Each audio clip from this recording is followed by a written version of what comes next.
listening to the Project Ignite podcast, where real digital entrepreneurs reveal their very best tips, tools, and strategies to help you ignite and grow your online business. ProjectIgnite.com. Your digital business starts here. Now, here's your host, Derek Gale. Welcome to the Project Ignite podcast, a podcast designed to just skip all the hype, all the BS, and just give you real entrepreneurs who are sharing real strategies to help you guys build your online business.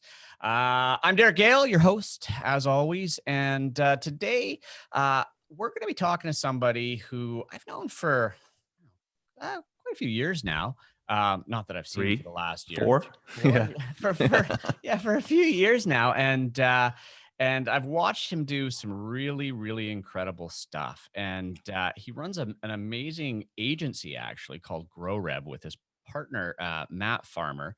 And these guys have been behind the scenes running so many of the big campaigns for some of the big events, experts, really over the last many, many years. And so when you're getting targeted on Facebook for different big events, whether it be Dean Graziosi's or Tony Robbins or guys like that, chances are Rohan and Matt are behind the scenes making a lot of this stuff happen. And so we're going to talk today about what's working, but more specifically, how they've really shifted their business in the face of COVID when so many of the events that they were promoting just came to a grinding halt. So this is going to be a fun interview. So without further ado, Rohan, welcome to the podcast. Derek, thanks for having me. It's been a minute since we've seen each other, talked to each other. We live in the same city, and this is craziness to think about it, right? Okay, I have to tell you a funny story.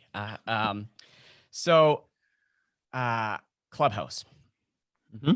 Okay, so Clubhouse taken off like wildfire, and I logged on, and you were nice enough to give me the invite to get me into. I saw you pop up like looking for an invite. I was like, I'll send him one. I have a few. And I'd never heard of Clubhouse. Like literally that day, I'm like, what the hell is this Clubhouse thing, right? Yeah. And I'm not normally the first guy into these things. I like to just spend my time focusing on stuff that works, right? And once they've proven it out, then I'll go play. But I'm like, I logged on. And then you let me in. And then I'm like, who started this Clubhouse thing? And so I freaking look it up. I know where the story's going. And started by Rohan, Sheth. And I went, how the hell did he pull this off in the last year?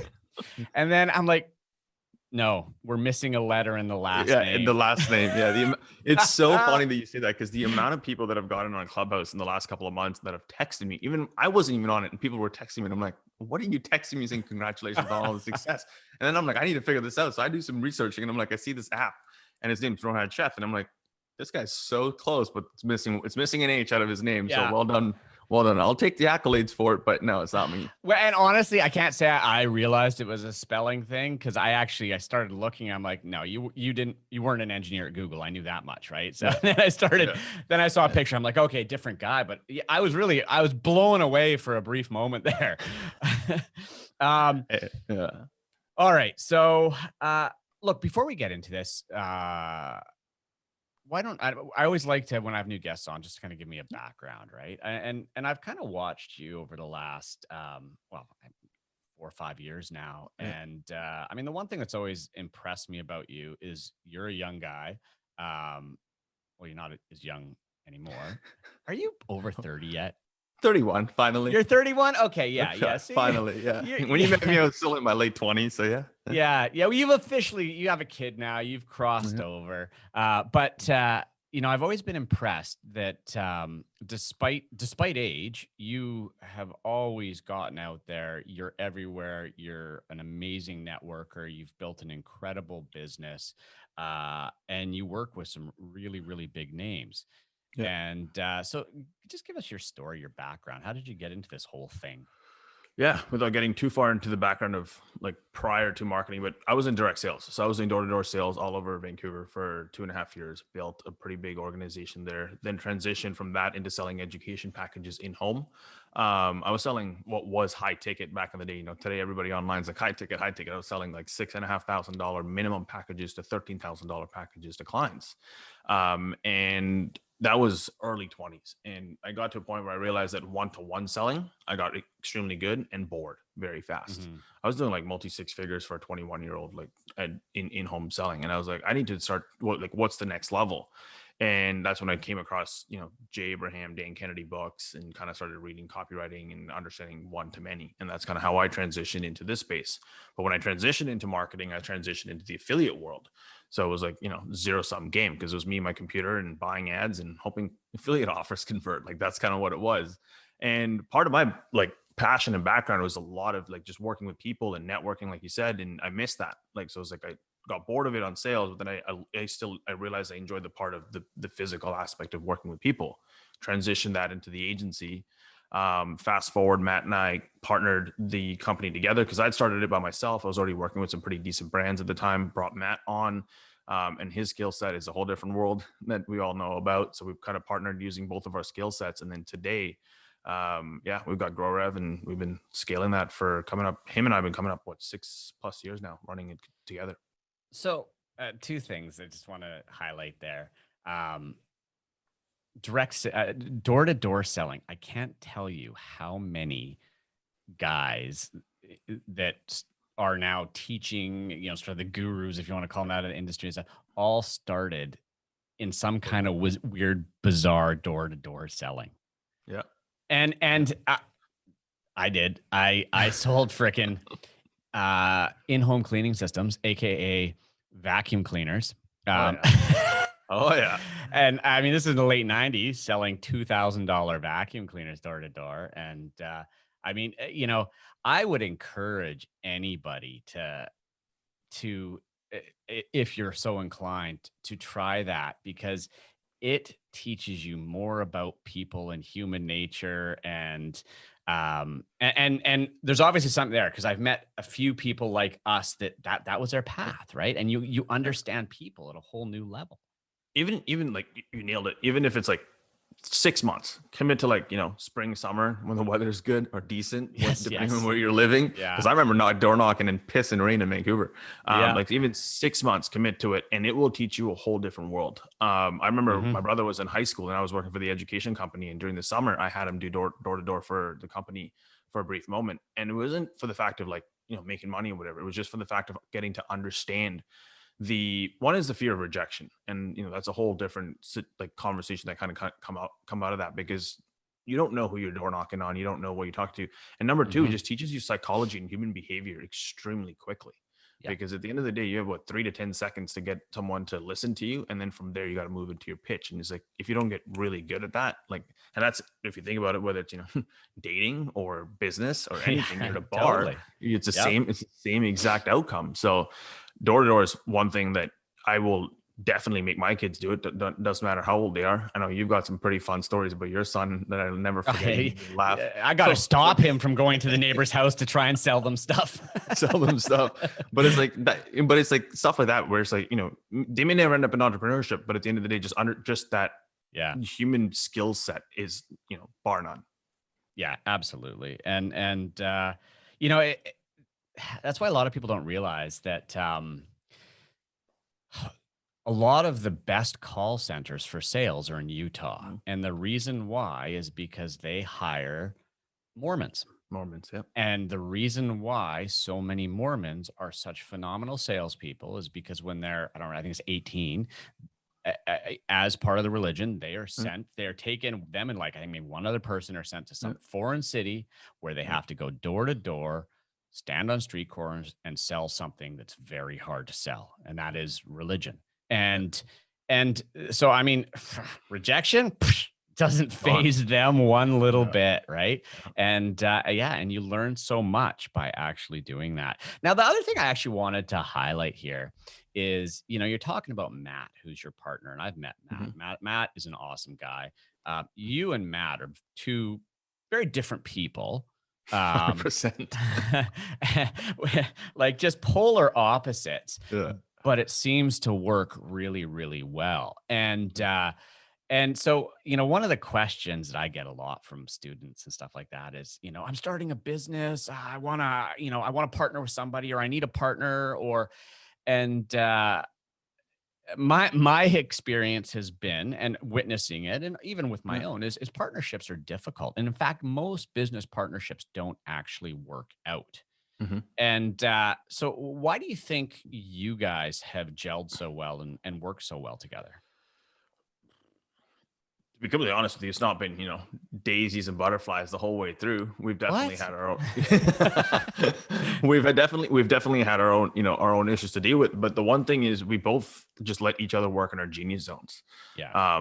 I don't step on his feet when it comes to media buying. I may question stuff half the time because, my ADD is looking at what's working, and I'm networking all the time. So I'm hearing all this data, and it's like, either I'm feeding it to Matt, or like, let's test stuff. Mm-hmm. And that's kind of what it is. Like, and at the end of the day, letting him do what he needs to do, and him letting me do what I need to do, and just kind of working symbiotically. It's like we're all at the same goal, all the same path, but at the end of the day, the company is the one vehicle that we're building as we're driving, and kind of letting it happen. And even inside of the team, it's like I run the team very differently than most people would ever expect it to be. It's like not as hands-on. It's like, you get tasked something, go do it until shit breaks. Don't talk to me about it. I don't want to hear about it. Yeah. Because at least then that way I'm letting them figure it out, kind of building that own internal leadership roles for each of it. And on the partnership side, that's kind of what worked. And part of it's one of those situations where now looking back at it, right? So I built the company. It was doing multi six figures early 2015. Mm-hmm. When Matt and I like officially came on board, like Matt officially came on board. So 2014, I was already doing it myself. And I literally, like, looking back at it, most people back then were like, "Oh, you're an idiot. You just gave Matt 50% of the company," which it's true. I literally, like, revenue was already cranking. I just gave Matt 50% of the revenue next month. I didn't even ask, like, didn't buy in, nothing. But I knew in that moment that if he was as bought in as it was, and there was some contingencies involved, and if he was as bought in as it was, for me, I was buying the lifetime value of his knowledge. I wasn't buying the immediate kind of, what's the next best thing, as most partnerships go into. Mm-hmm. I think a lot of partnerships that I've seen, and we've had one break apart pretty heavily last year, where, if right off the bat, if everybody's just worried about what's coming, like, how am I getting paid? When are the dividends coming out, et cetera, you're not on the same goal. You're not on the same goal. And like, that's kind of the big thing that I've noticed, even with my partnership on the tech side. Him and I, for 4 years, didn't have like an agreement, a shareholders agreement together. It was just based on handshake word. You go do what you need to do. I need to go do what I need to do. And let's build this company together. And like, that company, it's just a different story today. But that company was growing like crazy too. And it just kind of, I think it's just understand. And for me, it's also become, maybe it's just the fact of trusting people and just understanding human behavior. If someone, I can read people pretty quickly nowadays with, doing door to door, doing all the in-home selling and everything else. I can tell if someone, within about 30 days, I can see if this partnership is going to last or not. And within 30 days, I'll make a decision if I want to continue it on or not, because I know just how they work and how they don't. Yeah. And I think there's some real gems in there for everybody who's ever considered or is considering a partnership. And, I think the thing that I've always observed that you basically said is you guys have your own geniuses. Yeah. And they don't really overlap. No.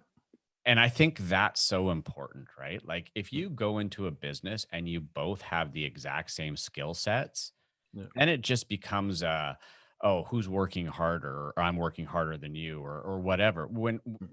If you are going to bring a partner in, I think what you did with Matt was brilliant. You gave, a lot of people look, you gave away half the company, but he brought, and I now knowing Matt, he brought a lot of experience and a lot of technical skill. And I mean, he loves to sit in front of his bank of monitors and stare at freaking numbers all day, right? Yeah, like spreadsheets on spreadsheets all day long, and ad accounts. Yeah. Yeah. And that's not you. So you're the guy who's bringing in the business, and he's the guy servicing the business. And yeah, of course there's going to be overlap. You guys have to strategize. So anyway, I think it's just a really, I don't see a lot of partnerships that work that well. And you guys have, and I think, I just wanted to highlight that for the listeners, because it's such a common question, and me personally, people come to me and it's like, oh, I want to start a business. Should I get a partner? I'm like, do you need a partner? You don't need, I mean, if you don't need a partner, don't bring in a partner. But it's one of those things that I think a lot of people do it initially because they're not confident enough to go forward on their own. Yeah. And like any company that I usually start is like, for me, one thing is I want to see how bought in I am in building the company. Right. Mhm. Like that's kind of internally because there's so many ideas that I see on a day-to-day basis. And especially now we're getting pitched left, right, and center to be part of like equity shares in all these companies. And for me, it's like, I want to do it on my own. I want to get it to a certain point that I know I'm going to invest my long-term time and money into it. Then I'll bring in a partner. Yeah. But I'll bring in a partner on something that I don't want to do or don't enjoy doing, but I know how to do it if it gets down to that point. Yeah. Like I could still run. I was buying media all the way through when I was building the company. I was still doing paid ads, Sure. but I enjoyed sales more than I enjoyed Yeah, paid media. exactly. But I could understood the psychology of it better than doing it. Yeah. Yeah. Yeah. Definitely. No, that's awesome. Okay, so let's dig into well, I mean, that, you know, to say the last year was a shit show would be an understatement. I think it's been a shit show for most people at one level or another. Oh, nothing. But I mean, yours was extra special. I mean, you know, you had a bunch of personal stuff at the beginning of the year, and then COVID hit. And Yep. initially, how did that impact your business? Oh man, coming out of 2019, I was in a. Can I swear on this podcast? I was on a fucking high horse. Yeah, I was on a fucking high horse, to be completely honest with you. Because 2019 was an unbelievable year for us. Like it was crazy. And coming out of 2019, our goals were just to smash 2020. Mm-hmm. Granted, it ended up happening, not at the level we wanted to, but it ended up happening. And January was great. February came, had a baby. So that was a whole different, personal side was definitely high. March comes, reset. Everything blanket gone. I was like, okay, here we go. March was an interesting month. April was very difficult. I'd say we probably lost 30 to 40% of revenue in April. And that's because so many of your guys are running events, right? The guys you're promoting. Majority of it was events. We were offline businesses. People were like freaking out. Some of the conversations that I was having with clients, we were in the midst of a big, you're familiar with the preview event space. We were in a big preview run in Australia. That came to a screeching halt, dealing with all of that craziness. But one of the things that I realized early on during this entire craziness was all of these guys had a different skill set that they only relied on one avenue of business. They still had the expert space, but they only relied on the events. Mm-hmm. And I was like, well, what if we just stop instead of freak out, pivot, move online and then kind of go down that route? Because a lot of them wanted to do the webinars. A lot of them wanted to do the challenges, all those exciting things, but they were just so into the events. And it kind of was like pivoting it. And then come June, July, August, it just rammed right back up. Whereas like, and we were at a point where it's like we considered laying off half the company at that point in time, just because we just didn't know what was coming. Mm-hmm. But it kind of got back to it. It was really nice to see because it brought me back to the original days of, now I'm so in like the CEO role of like running the company. Whereas like it got me back to like the original human psychology days of, okay, what can we do to pivot? What's your story? What are we doing? Like every client, I was literally spending 4 to 6 hours, every single client coming up with the new strategy, new hook, new offer, and kind of going down that route. And I truly enjoy that. Doing that going into the summer and fall of 2020 was completely different. Yeah. So, okay. So let's talk about that, because I mean, you guys are hands-on. You guys are behind the scenes coming up with campaigns, testing tons of different stuff. So you had a bunch of these offline events. You had to make them work online. What worked? What are you guys doing?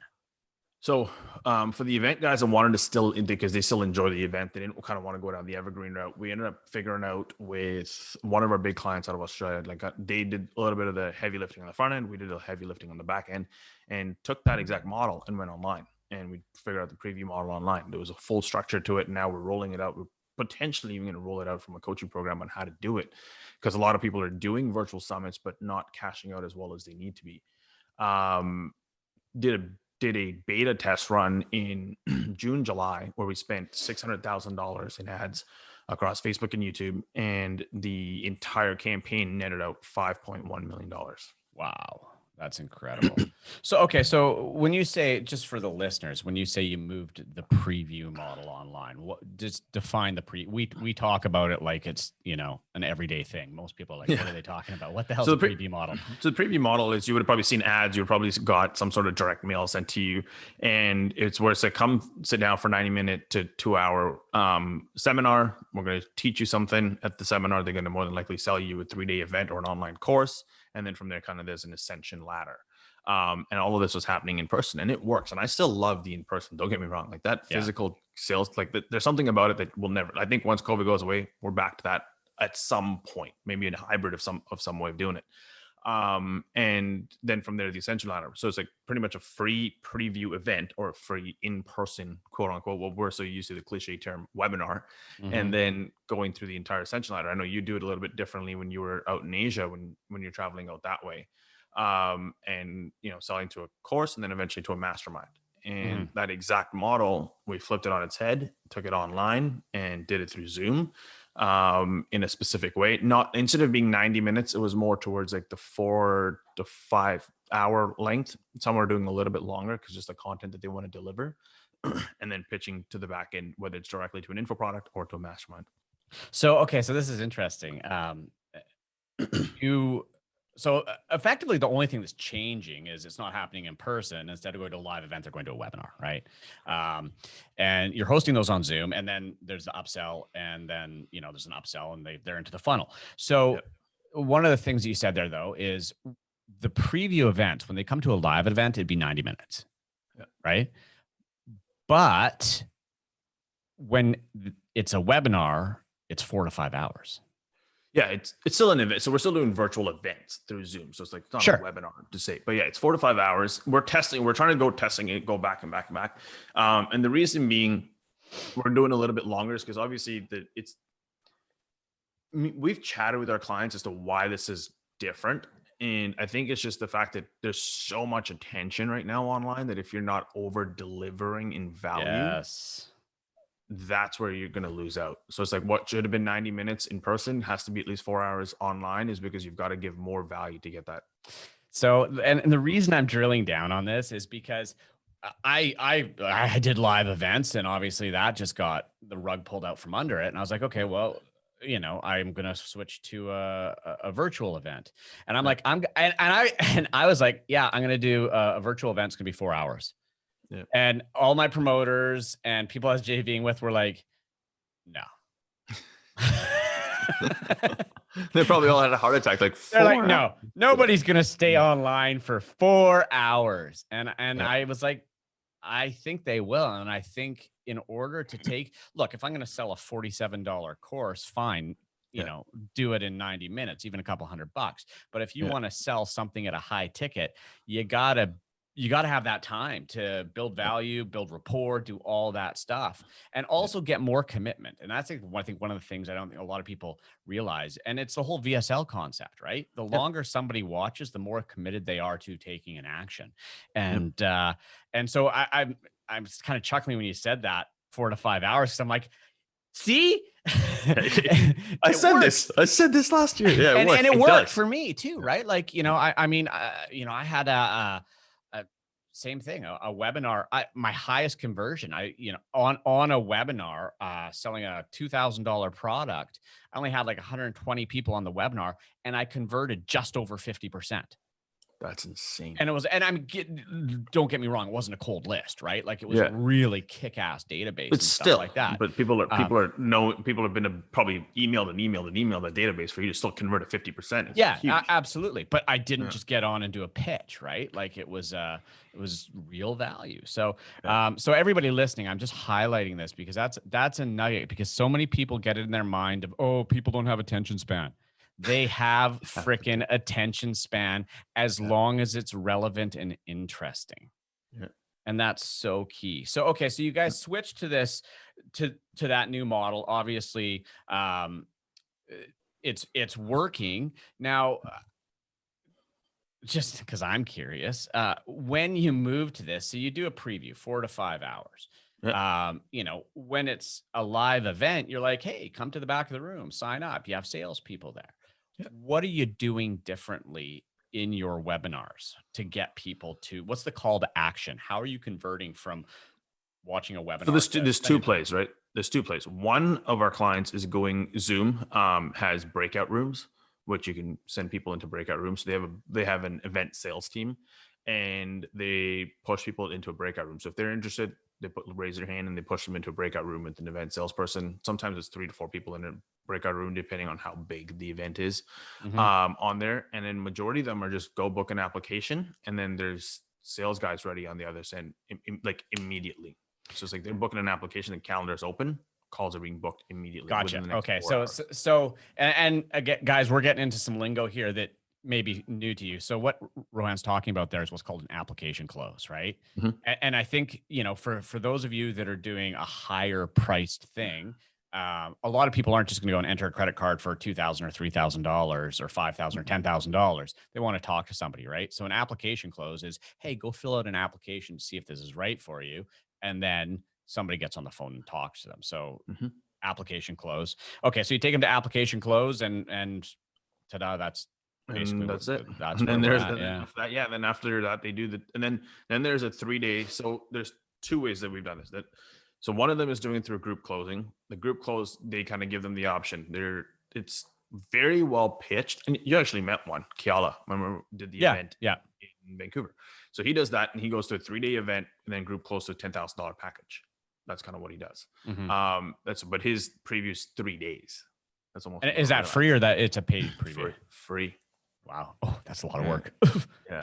It's gotten to a point where his team's doing majority of it, but yeah, it's a lot of work, but he is cranking numbers in the back end of that. Yeah. His model's a little bit different. Now, if we go back to one that I mentioned earlier, they're just literally going to go buy a 3-day event. Then it's a Friday, Saturday, Sunday, which now they're actually testing Saturday and Sunday only. And then from there, it goes to a phone call close for a $25,000 mastermind. So they're selling 4-hour preview, $997 or $1497 opportunity. There's still breakouts if they have any questions, etc. 2-day event, 3-day event, whichever you want to call it, and then it ascends into fascinating $25,000 mastermind. Wow, interesting. Okay, so anyway, for everybody who's listening here, this is how an industry has totally pivoted. Right now, actually, one more question for you in this vein. How have you? How does the ROI compare versus traditional offline? Some of our clients have gotten so addicted to it, I don't think they're ever going to go offline. Yeah, that should answer it. Like they literally we don't have to worry about hotels. We don't have to worry about rental cars. We don't have to worry about flights. We don't have to worry about AV craziness going down, which you've told us stories. It's been crazy. So it's there's so many different sides to the entire thing. And we've had conversations with clients because there's certain countries that are starting to open up, and we're testing some markets right now that are still doing offline. They're going to be rolling out offline previews. And I have a feeling it's just going to be a hybrid, because if you think about the preview model, and this is what I've been and it's something that we've been harping even when we were working with the biggest guys in the US in 2019, was you're going city to city every single time. And majority of the time, either you're going back to that city to do a 3-day, or you're sending the people to a close enough, conglomerate city. Over here, you're going countrywide to one event. So it's a very different mentality. So I think the offline is going to come back, but I think in the preview space, but I think if there's going to be a fulfillment event, I think those are going to be pushed to online. Yeah, because then there's going to be a lot less hands-on, because there's still a percentage of people that I think, at least for another 6 to 7 years, I can say at least there'll be a high converting offline event where people are just still used to wanting to show up in person and buy, even though, we're used to going on Zoom and buying it on, Amazon, or buying anything on Zoom or going and buying online. But I think there's still going to be a market that's going to want that in person. Well, and I've sold both in person and online, and the reason I've continued to do live events is there is a certain element to a live event that cannot be recreated online, right? I cannot walk out into an audience and create personal connection with people on Zoom. I mean, as a presenter on Zoom, you're like, this is I mean, and it's tough as a presenter because, when you're presenting, you normally get a lot of that energy and drive from the audience, right? Yeah. But, when you get on your bloody Zoom camera in your office all by yourself, it sucks the life out of you sometimes. Yeah. And it's one of those situations too, because, we've all seen Tony Robbins last year at UPW. He spent what, a couple $1 million to build that crazy studio. But at the end of the day, the end consumer on the other side is just in front of their laptop. Yeah. Right. For them, there's no difference. Yes, Yeah. they get to see the hype and the behind the scenes of all this crazy the crazy screens and stuff that they've built. And there's tons of people. We're talking to one right now in India that's literally built the exact same studio. I'm like, why? You can literally do it off of this setup. Yeah. Well, exactly. Yeah. And they're going to have the exact same experience. Yeah. Yeah. You're right. I never even really thought about that because I saw that setup. I'm like, wow, that's cool. That's cool for Tony, but it's not really cool for anybody else in a greater scope. All right. So one of the things that you had mentioned before we started recording, though, was you're doing a lot of work with challenges. Now, challenges are, I think, a really powerful marketing tool. And I'm seeing them everywhere right now, and it cracks me up too because like every week somebody's launched a new course on how to do challenges. But they are working. And I know people that are doing really well with them, right? So do you want to just give me and the listeners kind of an overview? When we say challenge, what are we talking about? Yeah, so let me preface this. Challenges have been around for a long time. Like a long time. For some reason they got really popular again in 2020. And I can see why. But pretty much it just means, a specific amount of time, 5 days, 7 days, 10 days of you jumping on and building. So you build your advertising to a certain point, whether it's to a Facebook group or to an event when people show up on Zoom, and you go and come in on live for 5 to 7 days for an hour at a time. And then on the back end of that, it's just giving value, and getting people every single day that they jump on, you give value, give them a homework. So there's an outcome to it. So they're already working towards what you're going to be giving them as an offer at the end of it. Depending on if you're doing 5 or 7 days, we're doing a 7-day one, which is very different than what most people are doing right now. And I'll explain why in a minute. And within the day 4 to day 7, you kind of start slow pitching and closing to your offer, your whether it's an info product coaching program, etc. And the reason why it's worked really, really well during COVID specifically is one thing that I brought up, we chatted about earlier, is the time commitment and the value that people are getting every single day. The fact that the people have to show up at a certain time, whether it's 9 a.m., 7 p.m., whatever you're doing, for a certain time, and they get to see you live, and they're having this conversation with you, and you're teaching them, and they're building this affinity. They know you, they like you, they trust you. Every single day there's something different going on in their life. Every single day there's something different going on in your life, and you're sharing this. And all of you are going towards the same end outcome, and then you're also helping them transition what they're looking for. And that's why I think challenges worked extremely well in 2020, because we were all stuck in our houses, nothing to do. This way there's a group of people, there's a community of people that I can be a part of, and kind of keep me, distracted from when the world's locked down and everything's so negative out there. Well, and I think one of the key words to highlight there is community, right? Yeah. Because from the challenges that I've sort of dabbled in and, just been I sign up and just quietly watch what's going on more from a marketing perspective. It is community. And now from your experience, you said Zoom or Facebook groups. Yeah. Any preferences there? Given my current experience, I prefer off of Facebook. Yeah. Yeah, that's a whole other story. That's a whole other story. But if you're just starting out, just Facebook. It's just the easiest way possible, because then you're just running ads to a Facebook group, and then all you got to do is grab your phone, and then you're literally putting on a tripod and going live. Like that's like, it's the least amount of effort that you need to kind of get into outside of running ads something. If you start going to a scale of challenges, then obviously run into a Zoom, because then you can build a list off of, and that's all other direct response stuff that we can kind of get into and control the audience outside of it. But the simplest way is build a community inside of Facebook, and then just do it inside of Facebook. Yeah, and I was mulling that. I almost think Facebook's probably a better platform because you get this natural social proof as well, right? Yeah. And I think that community part is a big piece of it. On Zoom, people don't really interact. They don't see each other. It's not as real. But on Facebook, I think, the groups I've seen get super interactive, and people sharing what they're doing and asking questions and creating that community. So I think 100%. That's so for everybody listening, like Facebook, right? Like just use a group. After you're done a challenge with that group, do you keep that group or do you start a new group for your next challenge? What's the? I've seen both. I've seen both. And I think I'm a big fan of just keeping the same one. Yeah. Obviously, just kind of weeding out if there's any, making sure that there's, there's QA going on inside of the group, and if there's anybody complaining or being narcissistic for or whatever reason or any way, get rid of them. Yeah.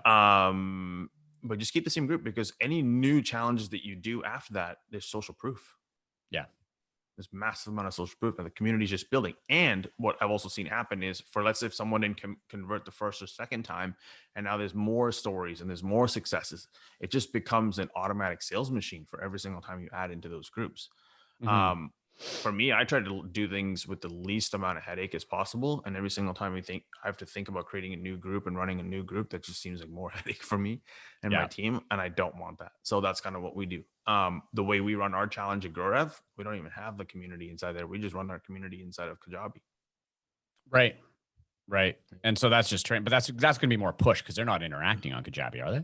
No, they're not. Oh, well, in the comments. Yeah, I guess, in the comment section they could. Yeah. Huh. Interesting. Okay. So let's talk about the challenge. Okay. So right now you say create a Facebook group and market it, drive people to join that group. Right. And so how are they advertising it? I mean, just Facebook ads. Yeah. Facebook ads. Majority of it was Facebook ads for the longest time. YouTube ads, if you really want to push into it, but spending, you get between Facebook and YouTube, pushing it to an opt-in page, getting them to obviously kind of break down what they're going to get inside the challenge, grab their name, their email, and then on the back end of the thank you page is a simple video and what to expect. Give them a little bit of a homework, intro video, and go intro yourself, what you're looking forward to, learning, why you joined the challenge, just simple things like that. And then people are actually getting used to moving towards a challenge, and make it very, very clear, like even inside of the Facebook group, this is a community. This is something we're here to share. We're all on the same path together. And, if you have any struggles, share them, be vulnerable, be open. And I think that's where the Facebook communities have worked extremely well. And then when you come in and launch a challenge, launch it, come out, guns blazing, give as much value as you can over those 5, 7, 10. I've seen people do 30-day challenges, which, oh my God, I don't know how you're doing it. It's way too long. Yeah, that's really long. But like, I'd say maximum 2 weeks, maximum, depending on what you're really pitching. But anything more than 5 to 7 days, you're burning out an audience pretty quickly. Yeah. And in those 5 to 7 days, how long are you speaking to them each day? Like how long? Hour and a half, the maximum. Hour and a half is long too. The best ones that we've seen has been 45 minutes to an hour of like power packed value. And then obviously stick on for Q&A for that day specifically, and then make sure that they're leaving with some sort of homework to do and come back the next day. Right. Okay. And then you said, okay, on, as you take them through this cycle, on the 4th day, that's when you start to soft sell. Yeah. On the 7-day challenge, we usually suggest start soft selling on day 4. First day 1, 2, 3 is complete, because you want the retention through the entire challenge. Yeah. Right. And if you've got 3 days of complete power packed value, no pitch, nothing at all, the chances of people continuing on past that and even, listening and then eventually converting into your offer at that point in time is a lot higher, because you've given them so much value for 3 days. How could they not? So, okay. So you get them to the 4th day, that offer is going to be just hey, we've got this, and then I assume urgency, scarcity up to the last day. And then you just, and then take it away. Yeah. Close it, take it away. And now with the offers that you guys are running for your clients, what kind of price points are people using for challenges? Everything from $497 all the way to book a call and selling a $5,000 package on the back end. Yeah. So for all listeners here, if you're going to do something like this is to sell definitely a higher ticket item, right? Mm-hmm. There's a lot of time and effort taken from you as the individual to do them. Oh yeah. And look, I've looked at this challenge offer and I'm just like, damn, that's a lot of work, every day. And I'm always a big fan of building models that are, that just run. I see the value in these, but they're a ton of work. Now, the one thing I found interesting is a lot of these are more training and not necessarily there's not a lot of homework. It's not like they're No. pushing a big outcome, right? So it's just simple action steps, right? It's getting people to take those. The one thing that I really liked about challenges, even though they're a lot of work for us as people that are fulfilling and doing them, is the little action steps. It's getting people one step closer, because now they're already in that motion of action. And it's like, as soon as you get them into that action, when you do the offer, when people go through your course or coaching program, they're going to continue the momentum. Yeah, I mean, it's one of my favorite words, which is in marketing online, is micro commitment, right? Like every little commitment, oh, they showed up. Oh, they did this one thing. And if you can get people an actual tangible result where they can look and go, hey, look what I did. Yeah.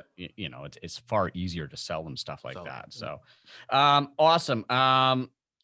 Anything else that you look back over the last year and go, this was game changer for us? So we did something very, very interesting. And this is something that it's got to be delivered very well, or else you look like an absolute quote unquote douchebag. Oh, now I'm curious. Yeah. So there was a client of ours, and I did this with one of our brand's digital expert, and it worked extremely well for us. And there was a client of ours out of Australia. They run a property investment coaching company. And he was literally like blowing my phone up. Like, when I say blowing my phone was like lit up the entire time for an hour and a half straight till I answered. And he was like, I'm shutting the doors. I need to let everybody go. I don't know what the heck that's going to happen to this business. And I literally go, calm the F down. And like, just like re-pattern it. I'm like, what are you freaking out about? He's like, well, no one's going to buy property the entire time. No one's all this. He's got a $15,000 offer. Like, his front end offer is $15K. Then there's a back end ascension ladder of people buying houses from him and kind of going down the investment route, et cetera. I go, okay, what have you done in the last 12 months of working with us that has worked really, really well? And he goes, I've done more content. And I go, okay, which you never did before. He goes, yeah. What is what everybody right now thinking about that they potentially can do? They're probably thinking, I don't know where money's coming from next. I don't know what where the investment market's going to go, because that's the market that he was going after this entire time. And I go, here's one thing that you can do, and you can take it, mull on it overnight. Let's have this conversation tomorrow. And I go, you're not going to sell anything for the next 4 to 6 weeks. All you're going to do is you're going to give a ton of value and a ton of content every single day for the next 4 to 6 weeks, whether it's through Kajabi or Teachable or whatever. And we just run traffic to that. And you're going to spend money in marketing. I'm going to tell you, sure, you're going to spend money in marketing, but this is the time when everybody else is pulling out. You're going to double down in ads. And in your ads, you're going to say, I'm not accepting any clients at all right now. This is 100% pro bono, free coaching, free value. And you're going to offer your $15,000 coaching program for free. That's what you're going to do. You should just, the phone went like dead silent for like a minute. He's like, I'm going to be giving away my $15,000 coaching program for free. I go, yeah. And I go, because you're literally in the entire time, you're going to be telling people we're not taking on clients right now. And I only want to do this is to help people when they come out of this pandemic or COVID or whatever you want to call it, to come out more educated from the perspective of when things do go back to normal. Having a secondary income and having an investment portfolio is probably the smartest thing to do. Because for you can shut your doors down and you still have $12 million in real estate assets that are going to still pay you, whether it's the government and the subsidies and everything else coming in to pay you. You're still getting an income. There's people that don't have an income. And he argued this point with me for about 2 days, and he eventually agreed to do it. And we ran traffic to it only for 4 weeks. And fortunately enough, he was out of Queensland and Australia, so they pretty much didn't even lock down after the initial one. Really, they were like one of the states out there. And doing that, he says, coming back from it, even during that process, the amount of emails where he kept saying, we're not taking on clients. People were literally coming and emailing him that had money, that wanted to invest with him because he was so adamant on not taking on clients. And he's like, whatever that was, he's like, thanks for pushing me towards doing it, because that entire 4 week period, we had more leads coming out of it than we did even going into it. Yeah, that's amazing. And I mean, to that point, you don't have to have a pandemic to pull that off.